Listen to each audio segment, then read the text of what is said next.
काम हो चुका है। तो जो पिछला असाइनमेंट मैंने डाला था, circle is locus of a point moves in a plane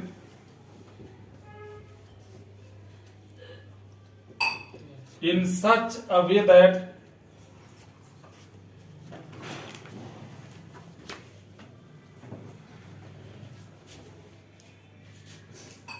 whose distance from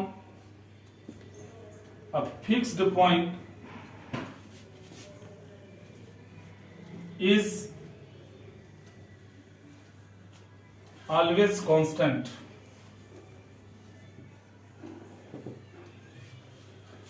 circle locus है, एक ऐसे पॉइंट का लोकस है जो प्लेन में घूमता है। अब इसको समझो ध्यान से। ये पूरा प्लेन हो गया तुम्हारा, एक्स वाई प्लेन हो गया। इसमें एक फिक्स पॉइंट हो गया, ये फिक्स पॉइंट हमने मान लिया ए मान लिया, और इसका कोऑर्डिनेट ए बी ले लिया। एक पॉइंट को पूरे प्लेन में तुम्हें घुमाना है, मूव कराना है, लेकिन एक कंडीशन भी है। कंडीशन क्या है कि उस पॉइंट को इस तरीके से घुमाना है कि हमेशा उस पॉइंट का इस फिक्स पॉइंट से डिस्टेंस कांस्टेंट हो, इक्वल हो। कहने का मतलब ये होगा कि सपोज करो इससे आर डिस्टेंस पे तुमने पॉइंट को रख दिया, आर डिस्टेंस पे तुमने पॉइंट को रख दिया, पी पॉइंट को रख दिया।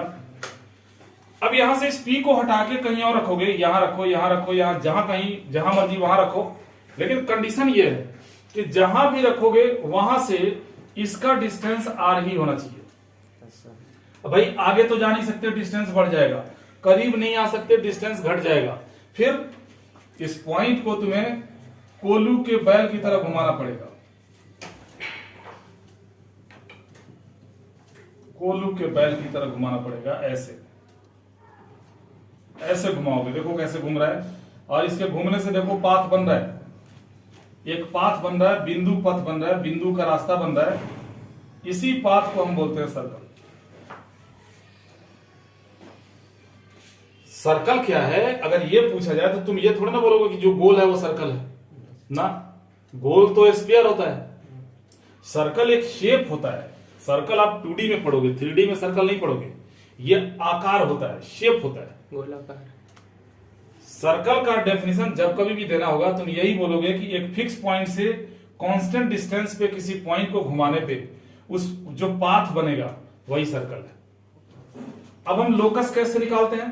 क्या बताया था मैंने कि जो मूवेबल पॉइंट है P, इसको थोड़ी देर के लिए एच के मान लो, मान लिया।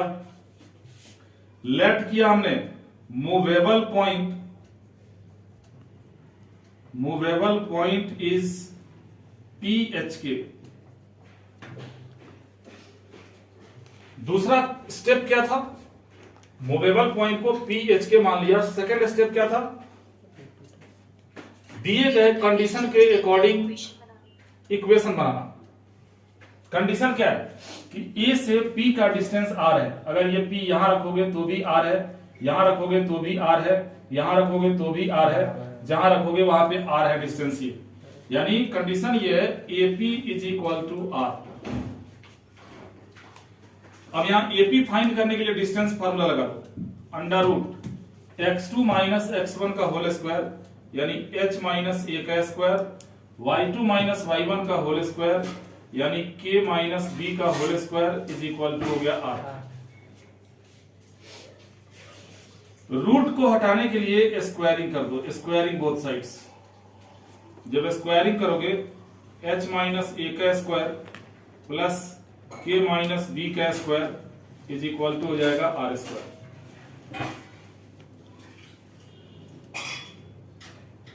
रूट हट गया, रेशनल पावर हट गया। लास्ट स्टेप में क्या करते हैं? hk को xy से बदल देते हैं, यानी रिप्लेस hk बाई xy।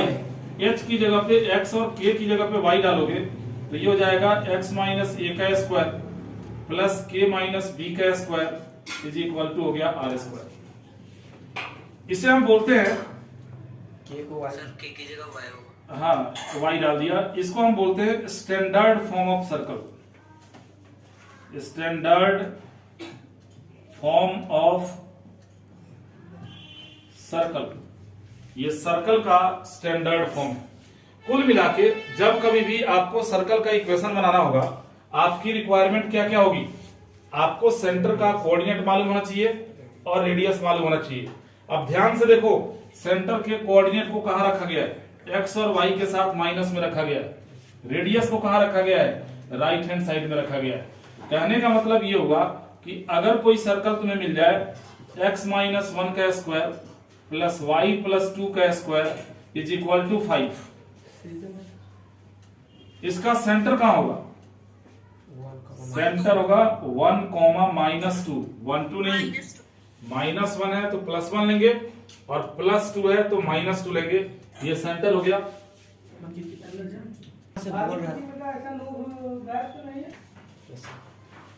इसका सेंटर हो गया 1 और माइनस 2, और रेडियस कितना हो जाएगा? ये r स्क्वायर होता है तो रेडियस हो जाएगा √5। अगर मान लो सर्कल का इक्वेशन दिया है x square plus Y square is equal to p, ऐसी कंडीशन में सेंटर क्या होगा? 0 0, रेडियस क्या होगा? √p। तो अगर स्टैंडर्ड फॉर्म में सर्कल का इक्वेशन दिया हो तो आराम से आप सेंटर और रेडियस निकाल सकते हो। अगर मान लो एक्सपेंडेड फॉर्म में दिया हो, जनरल फॉर्म में दिया हो, तो वहां दो तरीके होते हैं सेंटर और रेडियस निकालने का। परफेक्ट स्क्वायर बना के भी निकाल सकते हो और फॉर्मूले से भी निकाल सकते हो। पिछली क्लास में मैंने आपको ये बता दिया था कि ax square plus by square plus 2gx plus 2fy plus c is equal to 0, इसमें h नहीं होगा। अगर मान लो h मैंने लिख भी दिया, 2hxy लिख दिया plus 2gx plus 2fy plus c is equal to 0, ये सर्कल होगा। कब सर्कल होगा? h0। सबसे पहली बात कि h इसमें नहीं होगा, h 0 के बराबर होगा, यानी सर्कल के इक्वेशन में x y का टर्म होगा ही नहीं। दूसरी बात, तो ये सर्कल का इक्वेशन होगा कब? जब h 0 हो। दूसरा, a और b बराबर हो, a is equal to b हो। तीसरा सबसे important, g square plus f square greater than ac, g square plus f square ac से बड़ा होना चाहिए। होता क्या है कि अगर a और b बराबर हो गया, ठीक है, अगर a और b 1 1 हो गया वो तो अलग बात है। a और b अगर मान लो बराबर हो गया तो सेंटर क्या होगा सर्कल का?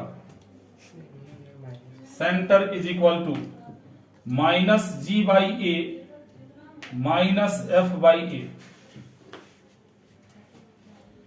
सेंटर होगा minus g by a minus f by a, और रेडियस क्या होगा?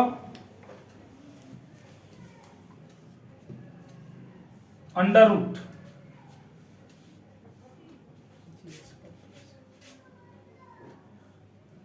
One upon a into G square plus F square minus AC। 11th में जो तुम लोगों को पढ़ाया मैंने, 11th में बेसिक सर्कल से, वहां मैंने बता दिया G square plus F square minus C कर दो। लेकिन यहां पे अगर सर्कल का कोई कोफिशिएंट भी दिया है, उस कोफिशिएंट को हटाए बगैर इससे सेंटर निकाल सकते हो और इससे रेडियस फाइंड कर सकते हो। ये सेंटर और रेडियस को फाइंड करने का जनरल फॉर्म है। सपोज करो कोई सर्कल तुम्हें मिल गया 2x square plus 2y square minus 4x plus 5y minus 3 is equal to 0। Sir वो रेडियस रेडियस ऐसी कंडीशन में तुम्हें सर्कल का सेंटर और रेडियस निकालना है। a का वैल्यू 2 हो गया, 2g का वैल्यू, x का जो कोफिशिएंट होगा इसको 2g बोलोगे, माइनस 4 हो गया, 2f का वैल्यू 5 हो गया, c का वैल्यू माइनस 3 हो गया। हमने क्या किया, इस इक्वेशन को इससे कंपेयर कर दिया। a मिल गया 2, 2g minus 4, 2f 5, c minus 3।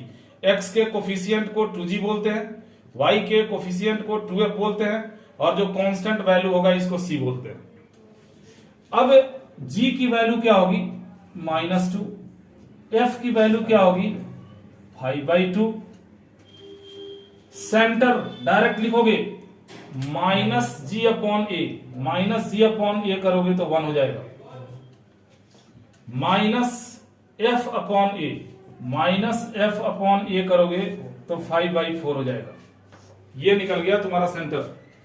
Radius निकालना है, रेडियस के लिए 1/a अंडर रूट g का स्क्वायर, g² हो गया 4, प्लस f का स्क्वायर 25/4 माइनस AC, a हो गया 2, c हो गया -3।